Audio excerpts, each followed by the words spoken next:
In May, the Department of Interior released its first report on government-backed Indian boarding schools.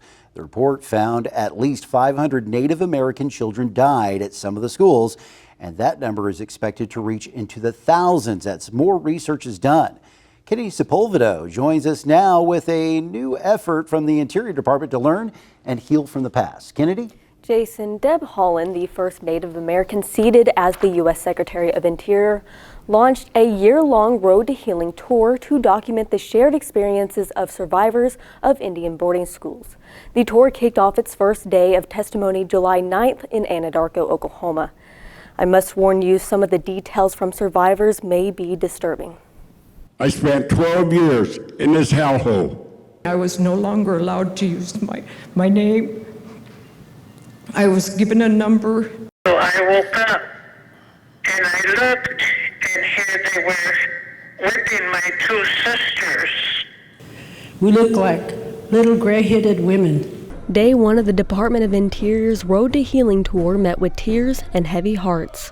Secretary of Interior Deb Haaland and Assistant Secretary for Indian Affairs Brian Newland kicked off the year-long tour at Riverside Indian School, which opened in 1871 and was one of the 408 schools designed to assimilate Native children into white society between 1819 and 1969.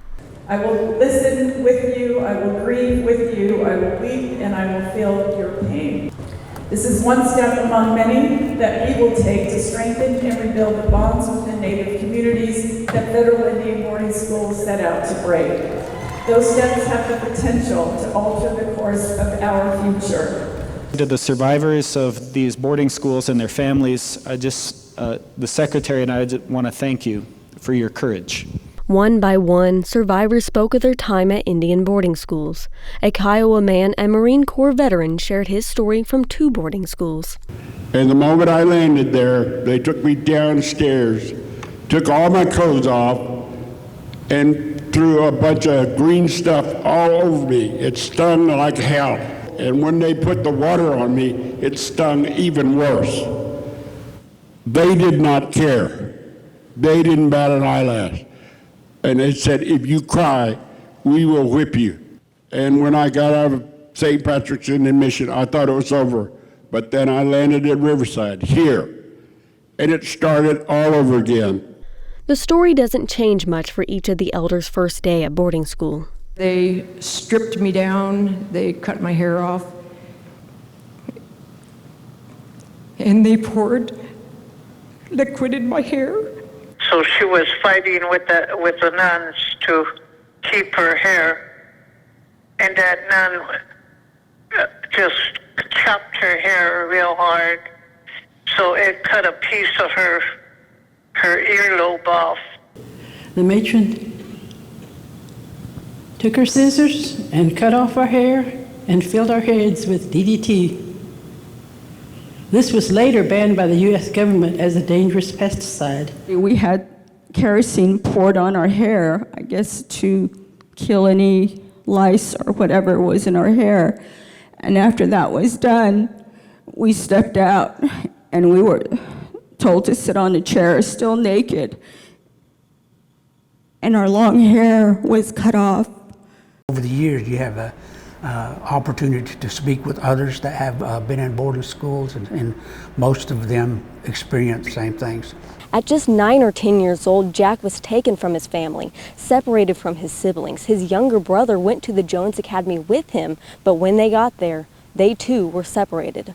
There was 8 in my family, and 6 of us were in boarding school, and my 2 oldest sisters ran away 13 and 14, and then they got married like at 15 and 16, so that they would not have to go into the boarding schools. The government-backed boarding schools scattered across the United States. Oklahoma had 76 Indian boarding schools, the most in the nation. It was very hard. I mean, being 5 years old and being introduced to something totally foreign. But I made it through. A Standing Rock Sioux woman, Brought Plenty, traveled to Anadarko from Dallas. She recalled a form of punishment where girls would be whipped with hot, wet towels. I would see some girls taking open safety pins and sticking them in the ends of their towels.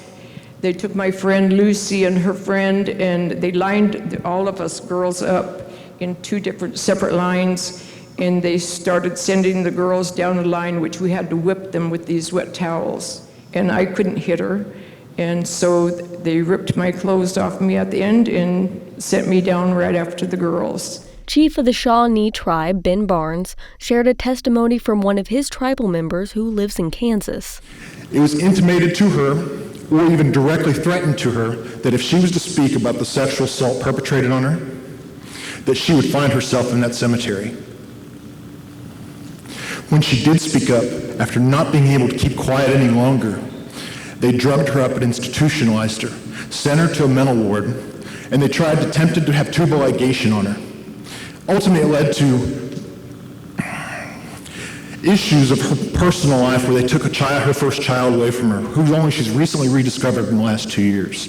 For some survivors, this is the first time they're speaking out about the trauma they faced as children that led to more struggles later in life. Struggled through some things as well after graduation and experienced a lot of things that I didn't understand. I didn't know how to cope. I didn't know how to deal with things. As the Road to Healing tour continues, it's important to remember many schools that fought to kill the Indian and save the man are closed. But some schools, like Riverside Indian School, are still operating with the new purpose of providing culturally relevant education.